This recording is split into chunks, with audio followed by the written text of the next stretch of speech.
자, 여러분, 오늘 비디오는 수업을 하는데 강의 게시판에 굉장히 재밌는 질문이 달려가지고 평소에 나도 좀 생각했던 문제예요. 그래서 이걸로 유튜브를 한번 찍어보는 것도 좋겠다 싶어서 이렇게 비디오를 만들었습니다.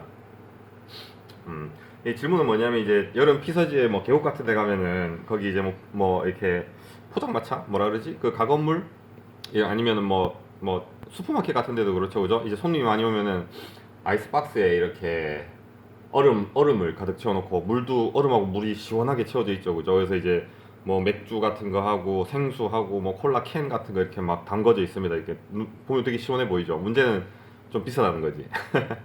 그래서 나 같은 경우는 거기서 잘 안 사요. 웬만하면 비싸가지고. 그래서 좀 이제 이렇게 가족들하고 다니다 보면은 물 정도는 좀 집에서 챙겨서 다닙니다. 이게 가격 차이가 좀 심하더라고. 그냥 두세 배 정도 나죠. 근데 뭐 그래도 덥고 뭐 이렇게 물 마셔야 되면은 사야죠. 그거라도 거기 있는 거라도 고마운 거지 이제. 자, 근데 이제 질문이 뭐냐면은, 그 피서지에 있는 이제 큰 아이스박스에 음료수가 담겨져 있는데 거기 이제 얼음이 같이 있단 말이죠. 근데 이제 그게 얼음만 있는 게 아니라 얼음 물인 거죠. 이제 보면 얼음에 물이 막 얼음이 둥둥 떠 있고 거기 이제 담겨져 있는데, 지금 진도가 이제 그 복사 레디에이션 쪽이에요. 그래서 그게 혹시 담겨져 있는 물이 레디에이션 실드의 역할을 하는 게 아닌가, 뭐 이게 질문이었는데, 답부터 먼저 하면 그 물은 레디에이션 실드는 아니에요. 레디에이션 실드는 아니고 그 물도 역할이 있습니다. 근데 이제 레디에이션 실드는 아니고, 레디에이션 실드는 그 피서지 얘기하면은 그거 하면 되겠네. 파라솔 있죠, 그죠? 파라솔이 대표적인 레디에이션 실드예요. 근데 이제 레디에이션 실드가 이제 보통 천으로 돼 있는데, 그것보다는 진짜 확실하게 레디에이션 실드를 하려면은 알루미늄 포일 같은 걸로 하면 제일 좋긴 한데, 너무 번쩍번쩍거리니까 좀 보기 안 좋겠죠. 그래서 이제 예쁜 알록달록한 그 색깔의 천으로 하는데, 거기서 이제 레디에이션 실드가 사실은 중요한 게 적외선, 태양으로부터 오는 적외선도 막지만 그것도 중요합니다, 여러분. 그 레디에이션 실드 중에 그거 뭐지? 자외선을 막는 게 중요하죠. 왜냐면 자외선 때문에 피부가 많이 타고 화상을 입을 수도 있으니까. 그래서 여러분들 그 레디에이션 실드의 대표적인 게 뭐냐면은 파라솔을 볼 수가 있고, 그 다음에 그늘도 이제 보통 그늘이면 레디에이션 실드예요. 그러니까 이제 그늘에 들어가면 시원하죠, 그죠? 그 다음 또 하나 요즘 갑자기 유행하는 건데, 그 요즘 유행하는 라떼는 말이야, 이런 거 있죠, 그죠? 내가 대학생 때는 잘 없었어요. 뭐냐면은 그 래시가드라고, 여러분들 바닷가에서 입고 있는 옷 같은 거 있죠. 나일론으로 만들어 가진 재질.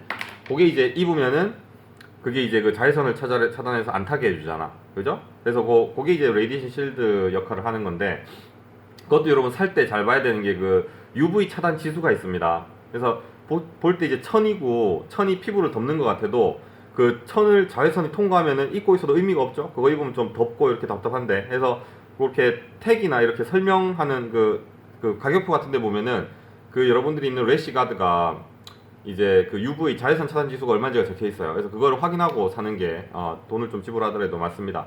근데 그게 꼭 자외선 차단도 있지만, 뭐 물에 들어갔을 때 어디 뭐 튜브 같은 데 쓸리고 뭐 이런 것도 많이 막아주죠. 근데 사실 나는 좀 귀찮아서 그런 건 잘 안 입는 편이고, 보통 그걸 많이 씁니다. 선크림. 이게 선크림도 어떻게 보면 라디에이션 실드예요. 선크림 같은 경우는 이렇게 바르면은 이제 적외선을 차단한다기보다는 자외선을 이렇게 반사해내죠, 그죠? 그것도 이제 자외선에 대한 자외선의 복사, 자외선의 라디에이션 실드를 많이 쓰는 거죠. 이렇게 라디에이션 실드가 일상생활에서도 많이 쓰입니다. 뭐 그늘이에요, 그늘을 만들 수 있는 게 제일 좋다. 뭐 그게 이제 라디에이션 실드인 거고. 자, 그다음에 이 아이스박스의 음료수 얼음은 굉장히 재밌는 이슈인데, 왜냐하면은 사실 이제 제가 미국에 있을 때도 이제 미국이 뭐 내가 원래 살던 나라가 아니잖아요, 그죠? 그래서 이제 뭐 이런저런 이유로 이사를 좀 많이 다녔어요. 뭐 월세가 싼 곳으로 옮긴다든가 뭐 이렇게 여기저기 왔다 갔다 하다 보면은 좀 이래저래 가전제품으로 좀 문제가 많은데, 냉장고가 항상 좀 골치가 아픕니다. 근데 다행히 내가 구한 이제 미국에 있는 아파트가 그 냉장고가 빌트인으로 안에 들어가 있는 경우가 있으면 참 좋아요. 근데 이제 그런 데는 좀 비싸죠, 그죠? 만약에 그게 아니면은 월마트 같은 데 가서 작은 냉장고 하나를 사야 되는 거예요. 근데 특히 텍사스 같은 경우는 되게 덥단 말이에요. 한 2, 3일 정도 냉장고가 배달될 때까지 좀 애매한 경우가 있어요. 근데 내가 놀랐던 게 뭐냐면, 난 그런 아이스박스 같은 게 굉장히 비쌀 줄 알았는데, 그 미국의 월마트나 타겟 같은 데 가면은 굉장히 큰 아이스박스가 있습니다. 아이스박스가 있는데 가격이 별로 안 비싸요, 생각보다. 뭐 한 5달러? 5,000원? 6,000원 정도의 굉장히 큰 건 거예요, 이제. 그 다음에 얼음도 팝니다. 우리나라도 요즘 얼음 봉지를 파나 잘 모르겠는데, 미국 가면은 얼음 그 봉지 굉장히 큰 거, 한 20리터 정도 되는 거 얼음 봉지 하나가 마트 같은 데 이렇게 밖에 냉장고에 갖다 놓고 꺼내오면은 그냥 한 99센트? 한 1,000원 정도에 살 수가 있어요. 그래서 이제 차 트렁크에다가 아이스박스 하나 사놓고 얼음 이제 넣어 놓는 거지. 이제 그러면 한 뭐 2, 3일 정도는 버텼던 것 같아요. 이제 얼음을 매번 사와야 되긴 하는데 얼음 하나를 아이스박스에 넣어 놓으면은 그 얼음이 한 3일, 한 이틀 정도는 갔던 것 같아요. 이제 굉장히 큰 봉지니까 한 20리터 정도 되니까. 근데 이제 거기서 이제 문제가 뭐냐면은 여기서 이제 안에 얼음만 두느냐 물과 얼음을 같이 두느냐의 문제가 있는데, 이렇게 한번 생각해 보시죠 여러분.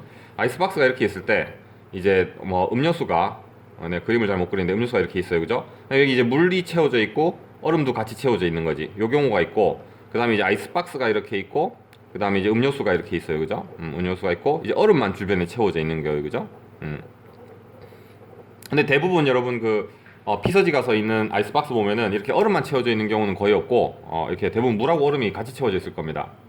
그게 이제 사실은 이유가 있는 것 같아요. 뭐 첫 번째 이유는 그 가게 사장님이 물 빼기 귀찮아서 그랬을 수도 있고, 내가 미국에서 샀던 그 아이스박스 같은 경우는 요 밑에 수분 배출구 마개가 이렇게 있습니다. 그래서 걔를 딱 열으면은 물이 빠져요. 그래서 계속 이제 물을 빼고 드라이하게 유지해 줄 수도 있죠. 자, 요게 차이가 뭐냐면은 일단 이제 물이 차 있는 경우부터 먼저 생각하면은, 물이 차 있으면은 그 음료수하고 그 얼음하고 섞인 이 물 차가운 거 사이에 접촉이 굉장히 좋아지죠, 그죠? 물이 구석구석 다 차니까. 그래서 이거는 이제 사실 물과 이제 요 음료수라고 하더라도 대류라기보다는 거의 전도입니다. 그러니까 차가운 물, 얼음하고 온도가 거의 비슷하겠죠? 안 비슷하면 얼음이 계속 녹을 거니까. 얼음이 녹긴 녹죠, 그죠? 그래서 계속 이제 이게 전도로 이제 이 차가운 물에서 음료수의 차가운 물로 열을 뺏기니까 음료수가 시원해지는 거죠. 그래서 이 얼음만 있는 경우도 어차피 이제 이 얼음하고 음료수가 접촉을 하겠죠, 그죠? 주변이 얼음이 이제 있으니까. 나머지는 공기로 채워져 있을 거 아니에요, 그죠? 공기가 여러분들 배웠다시피 대류에서도 열전도 계수가 굉장히 낮습니다. 공기가 굉장히 뛰어난 인슐레이터 중에 하나예요. 그 열전달 방해 물질 중에 하나지. 근데 여전히 얼음이 접촉하고 있으니까 상대적으로 얘도 시원해지는 거예요. 근데 주변을 공기로 채우는 게 아니라 물로 채우면은 훨씬 더 빨리 시원해지는 거죠. 근데 단점이 하나 있습니다. 뭘까요? 그게 마찬가지로 나도 이제 냉장고가 없을 때 아이스박스에 얼음 채워 쓰던 시절에 물을 계속 빼준 이유랑 이제 같은 거예요. 자, 물을 빼주는 게 어떤 점에서 유리하냐면은, 이제 사실 음료수를 식히는 데는 물하고 얼음을 같이 채우는 게 음료수를 훨씬 빨리 식힐 수가 있습니다. 근데 이제 물이 같이 차 있으면은 아까 말했듯이 열 전달률이 좋아지죠, 그죠? 그러면은 음료수가 열을 훨씬 더 얼음 쪽에 많이 줄 수가 있는 거예요. 그 말은 뭐냐면은 여기 있는 얼음들이 더 빨리 녹는단 말이지. 그래서 여러분들이 보는 그 피서지 아이스박스에다가 얼음을 채워놓고 물을 같이 채워놓으면은 이 얼음하고 물이 더 빨리 녹습니다. 그럼 이제 얼음이 다 녹아버리면 점점 따뜻해질 거 아니에요, 그죠? 그럼 이제 냉동 기능을 못 하잖아. 그럼 이제 나 같은 경우는 어떻게 되냐면은 집에다가 이제 냉장고 대신 썼다는 말이에요. 얼음 채워놓고 물을 계속 안 빼주면은 이 얼음이 금방 녹아버리는 거예요. 대신에 음료수도 더 빨리 시원해지긴 하지, 물이 차 있으면은.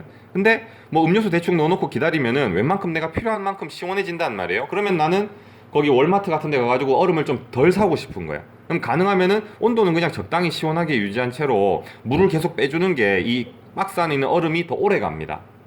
그죠?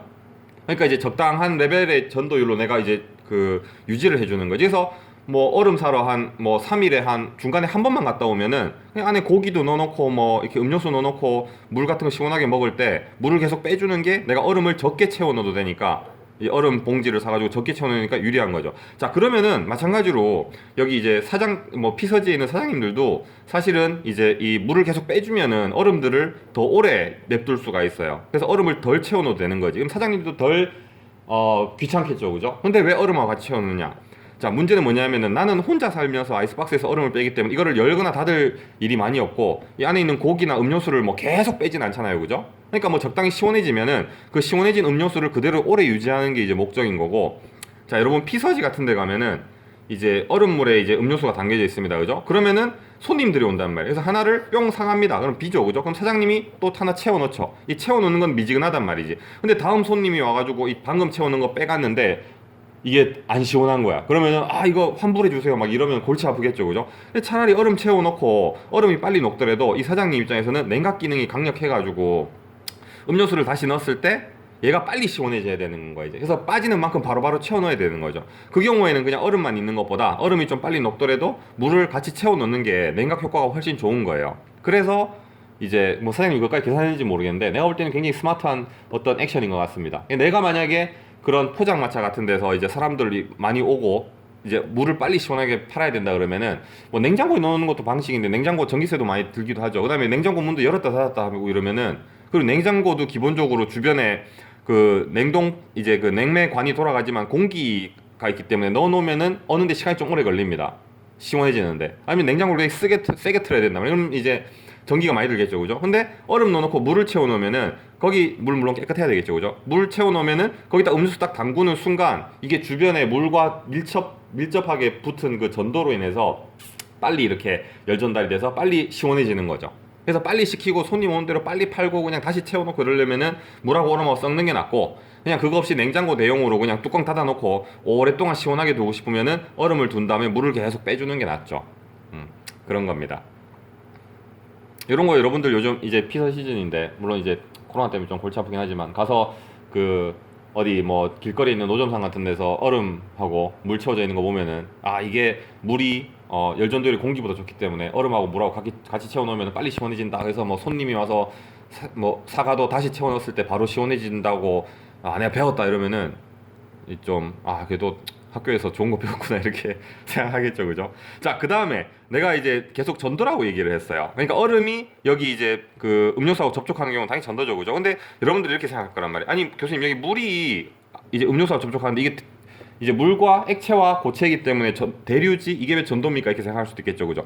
사실은 어느 정도 대류도 있어요. 왜냐하면은 얼음이 보통 이제 위에 뜨잖아요, 그죠? 그럼 이제 그 물이 시원해지고 시원해진 물은 밀도가 높기 때문에 차갑기 때문에 밀도가 높아서 아래로 가라앉습니다. 그럼 이제 밑에는 얼음이 없단 말이에요. 얼음은 왜냐하면은 얼음은 팔각형의 물 분자 구조로 인해서 이제 부피가 커지죠, 그죠? 얼면은 부피가 커지니까 위로 뜹니다. 부력에 의해서. 그래서 밑에가 물이 따뜻해지면은 그 따뜻해진 물은 어떻게 됩니까? 다시 올라온단 말이에요, 그죠? 그래서 위에서 얼음만 시원해지면은 다시 내려간단 말이에요. 그래서 아이스박스 안에서 얼음이 이렇게 떠 있으면은 이 물은 안에서 이렇게 돌기 시작합니다. 그러니까 흐르면서 이제 주변에 음료수하고 흐르면서 열 전달을 하면 이게 대류가 되는 거예요. 근데 이제 여러분들이 자세히 관찰하면 알겠지만 이 대류 속도가 굉장히 느립니다. 천천히 가는 거죠. 그래서 어느 정도 대류도 있지만 대부분 이 음료수하고 이 주변에 차가운 얼음물하고의 열 전달은 그냥 전도라고 보는 게 모델링이 더 쉽고 더 정확할 거예요. 자, 그러면은 여러분들이 이제 열 전달 배웠으니까 궁극적인 질문을 하나 해봅시다. 손님이 막 장난 아니게 많은 거예요. 여러분이 이제 여름에 아르바이트로 장사를 하는데 아이스박스에 이제 얼음 채워놓고 이제 배웠으니까 물도 채워놓고 이제 생수 넣어가지고 막 파는데 사람들이 찾아오는 거예요. 이제 막 와가지고 물 샀는데 아예 안 시원하다고 막 난리를 치는 거예요. 아니 돈을 뭐 두세 배를 비싸게 받으면서 이게 음료수가 안 시원하면은 왜 이런 막 불평이 나는 거예요. 이제 여러분 열 전달 배웠잖아요, 그죠? 물을 빨리 채워놓고 빨리 팔고 빨리 시원하게 하려면 어떻게 해야 되겠어요? 대류를 강화시켜 주면 되겠죠, 그죠? 전도보다 대류가 온도차를 유지하는데 훨씬 유리합니다. 왜냐하면 열 전달은 온도차에 의해서 시작되기 때문에 온도차가 없으면 열 전달이 없어요, 그죠? 그러면은 여러분들 아이스박스에다가 제일 시원하게 해서 물을 빨리 시원하게 막 나갔다 들어왔다 하면서 다시 채워놓고 빨리 팔려면은 이제 음료수를 아이스박스에 넣고 얼음하고 같이 채워놓은 다음에 그 다음에 이거를 손으로 막 휘휘 젓거나 저어가지고 안으로 이제 이 얼음물이 유동하도록 만들어주면은 이게 이제 대류가 발생하는 거예요. 그럼 이제 접촉했던 물의 온도차가 비슷해지더라도 다시 새로운 차가운 물이 공급되면서 안에 휘저으니까 점점 더 이제 더 빨리 시원해지는 거지. 그렇게 해서 막 이렇게 휘저으면서 시원하게 만들어주고 이제 시원해진 거 손님한테 팔고 다시 오면은 뭐 이렇게 다시 채워놓고 당연히 이 아이스박스는 그게 그 단열이 잘 되는 스티로폼 같은 재질이어야 되겠죠, 그죠? 플라스틱 그 다라이 뭐라 그러죠? 베스켓 다라이 그 우리 울산 표준말로 뭐라 그러지? 바스켓 고무다라이 아무튼 뭐 있죠, 그죠? 그런 거 쓰면 안 되고 스티로폼을 써야 되겠죠, 그죠? 안 그러면은 이 주변에도 얼음이 주변으로도 열을 뺏기니까 또 얼음도 비싸고 이런데 이렇게 좀 사오기 좀 힘들겠죠, 그죠? 그 다음에 또 하나 이제 레디에이션 실드도 배웠으니까 당연히 얘를 햇볕에 놔두면 안 되고 그늘에다 둬야 되겠죠, 그죠? 위에를 덮어 놓는다는 거 해야지. 근데 이것도 좀 장단점이 있어요. 엔지니어링이라는 게 참 복잡한데 이거를 덮어 놓거나 그늘에 두면은 뭔가 매력적으로 안 보이는 거예요, 사람들이 사갈 때. 근데 뭔가 따뜻한 뜨거운 햇볕 밑에 얼음이 막 반짝반짝거리고 햇볕에 있으면 얼음은 빨리 녹겠지만 뭔가 지나가는 사람들이 볼 때 그 물이 굉장히 막 갈증을 해소시켜 줄 것 같고 먹음직스럽게 보일 수도 있죠. 그런 거는 이제 그 오너의 선택입니다. 그래서 꼭 엔지니어링적으로 최적화된 게 꼭 좋은 제품하고 잘 팔리고 이런 거랑은 좀 별개의 문제예요. 그래서 자, 오늘 얘기한 거는 아이스박스의 음료수 물과 얼음으로 식힐 것인가 얼음으로 식힐 것인가 그 다음에 레디에이션 실드 학기를 마무리한 시점에서 한번 생각해 볼 만한 좋은 문제죠. 그리고 이런 게 중요합니다, 여러분. 뭐 꼭 공학이라 그래가지고 뭐 뭐 로켓, 뭐 스페이스 X, 나사 뭐 이런 것만 중요한 게 아니라 우리 일상생활 주변에서 여러분들이 배웠던 이런 열 전달 지식을 한번 적용해 보는 게 사실 굉장히 중요한 것 같아요. 재밌어요. 그리고 그렇죠? 그리고 이제 나 같은 경우는 이게 재밌었던, 이제 언제 이걸 생각했었냐면은 그 이제 미국에 있을 때 가끔 주말에 할 일이 없어가지고, 뭐 미국은 뭐가 없습니다. 아무것도 없어서 그 스테이트 파크 그 공원에 이제 캠핑을 갔는데, 거기 이제 아이스박스에 이제 담아서 갔다가 저녁 때까지 이렇게 뭐 고기 같은 거 구워 먹고 다시 돌아오고 이럴 때 그 아이스박스 내부를 어떻게 하면 더 시원하게 만들 수 있을까, 이거에 대해서 이제 고민을 많이 했던 거예요. 그래서 나 같은 경우 이제 개인이 조금 쓰기에는 안에 물을 계속해서 제거해 주는 게 낫다. 그래서 이제 좀 좋은 아이스박스는 밑에 물을 제거하는 그런 이제 배출구가 다 있더라. 뭐 그 정도 얘기입니다. 재밌었으면 좋겠네요. 자, 여기까지 합시다.